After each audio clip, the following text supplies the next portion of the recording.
Once again, I am in a sweet location with a camera that's not unusual, with a lens that's not unusual, but if you put them together, it is very unique, and we're doing things they were never intended to do. I hope you enjoy.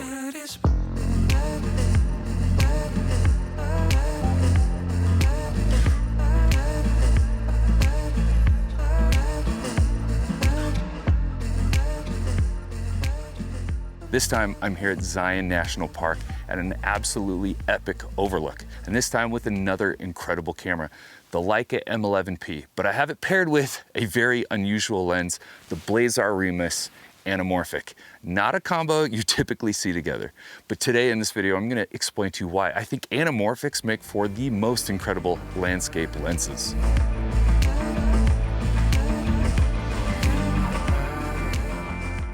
When I think of landscape photography, I think of scale. I want to show the size of something, and typically what you need to do that, if you're using spherical lenses, is just a really wide lens.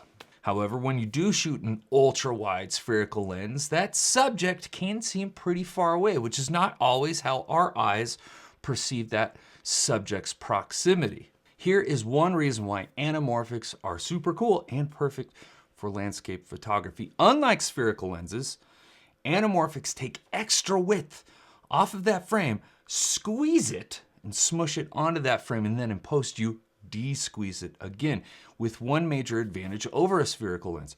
You don't lose any of that lens's compression. I don't know if we're saying compression anymore, I just can't think of a better term. While this is a 50 millimeter, we get the same field of view as like a 33 millimeter.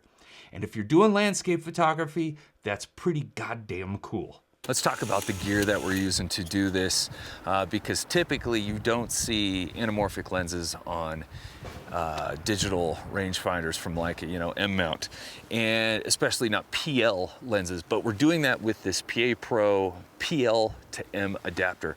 I've seen a couple, they're wildly expensive. One was like 2,500 bucks, but this one was 250 and it's got a lock, which is really cool. So the lenses that we have the Blazar Anamorphics, the B set, the Remus B set. I have the 33, the 50, and the 125 with me. Those are kind of like my three favorites. One thing to keep in mind though is something I just mentioned. That's stretch factor. All anamorphics have a stretch factor and they're not all the same. There's 1.25, 1.3, there's 1.5, 1.6, 1.8, 2. Those are the most common stretch factors. Now, if I were to use like Blazar's Kato, which is a 2x stretch factor, yes, it's still a 50, but it gives you the field of view of a 25. So depending on the look you're going for, make sure you know what stretch factor your lens has. Additionally, I just personally love the X-Pan look. To me, it reminds me of cinema. It reminds me of big movies. And I think that crop ratio, that look lends itself to landscapes better than anything. I think it lends itself to scale better than anything. But there is one downside of using like an X-Pan crop. No matter what system you're shooting on, you're cropping, you're losing information from the top and the bottom to get that really wide, narrow, big cinema look. The cool thing about anamorphics is you get all of that width, depending on the squeeze factor, without losing any information. So this is the camera I took. What about the M11P? Is this the right camera for the job? No, it's not. Straight up, it's not the best camera for the job. However, for me, I love using this camera. It's so much fun to use. The experience is why I use it, and I'd say 90% of the reason I decided to use this instead of something more practical like my S5 II or my SL2S was simply the novelty of it. Like, this is a combo that you don't see all the time. Anamorphic lenses, PL mounts on an M, that's just new, and I like to experiment and tinker. This is a rangefinder camera, and the lenses you're using aren't rangefinder coupled. They don't interact with each other. So you're forced to use the screen rather than looking through the rangefinder patch. And that is a lot of the experience. So that kind of sucks. Also, this screen is fixed. You can't rotate it at all. So if you're getting direct sunlight, it can be kind of hard to see. Also, it doesn't have the capability of de-squeezing the image in the camera. Now there are some pros though to this camera. One, it's light and it's small. I mean, this is an incredibly tiny package and the sensor is incredible. You know, high megapixel if you want it, 60 megapixels if you want it, and 18 megapixels if you don't, or 36 I think is the medium. Plus the dynamic range and the colors that come out of this camera are amazing. And while it is kind of harder to focus anamorphics in general, just my opinion, they do have a little button on top. You press that, it zooms in, and with focus peaking, it's super easy to nail. Also, this whole trip would have been screwed if this didn't have internal storage, because I completely forgot an SD card.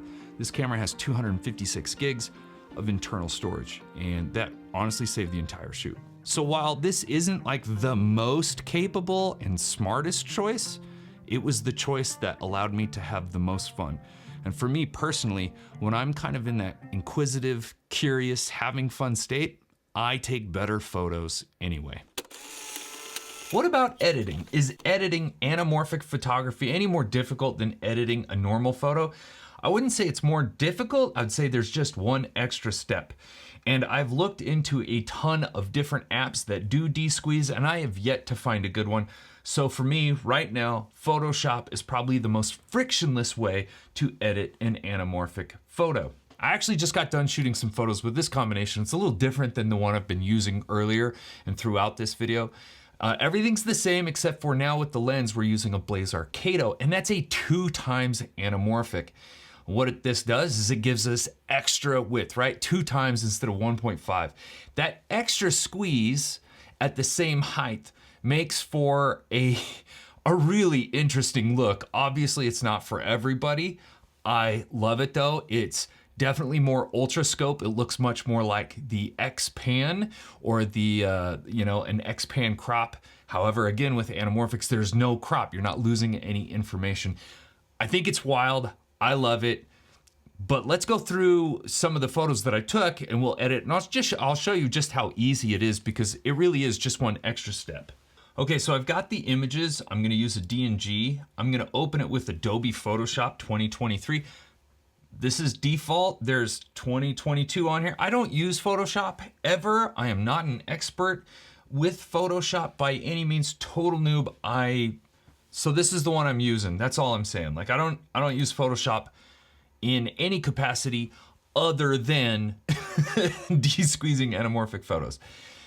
It's already retained my last edit settings from other photos that I've pulled up, so it's basically done. But this is how you do it. You just come in. We're gonna hit open. That brings up the image. We're gonna come into image size, and there's different ways of doing this. You can change it by pixels, inches, centimeters. Leave it on percentage because percentage is just so much easier to figure out. If you were using the Remus, they're 1.5, so you times it by 150%, but this is a 2x anamorphic, so we're going 200%. We hit OK. I'm just gonna export as a JPEG. And you can see right here with 12,046 pixels by 4,000 pixels, so we've lost nothing. Because it is such a big file, when I pull up the full size thing, it takes a while for it to render. You can kind of see it being rendered out in stages, but wild look. I think it's awesome, but that's it. That's how you edit an anamorphic photo the easiest way I know how. If you have other suggestions, if you found a mobile app where you can easily de-squeeze an anamorphic photo, please let me know down in the comments.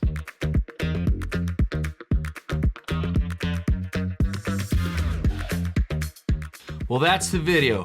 What did you guys think of the anamorphic landscape photography video? I personally love going out, exploring, and experimenting, and just kind of hodgepodging different camera systems and different lenses that are really unique. It's a lot of fun for me, even when they are not like the best tools for the job. I had a blast. If you had a blast, do me a huge favor and hit the like button and consider subscribing. It's free. I'm not gonna sign you up to any weird emails or anything like that. If you have any questions and you want details on anything that was shot in this video, please let me know down in the comments below. And real quick, before we go, know that nothing was sponsored. All right, so Leica, PayPro, the adapter, Blazar, nobody sponsored any of this. I purchased it all with my own money. There are links to all of these products down in the description, and they are affiliate links. So if you use them, it doesn't cost you any extra money and definitely does help the channel out so I can keep making videos like this. Anyway, thanks for watching. If you want to see another video of me using like a crazy camera system, check out this video over here or here or here, wherever I put it. But I actually got to use the most rare red camera on the planet. They only made one of them. It's pretty wild. All right, I'll catch you later. Peace.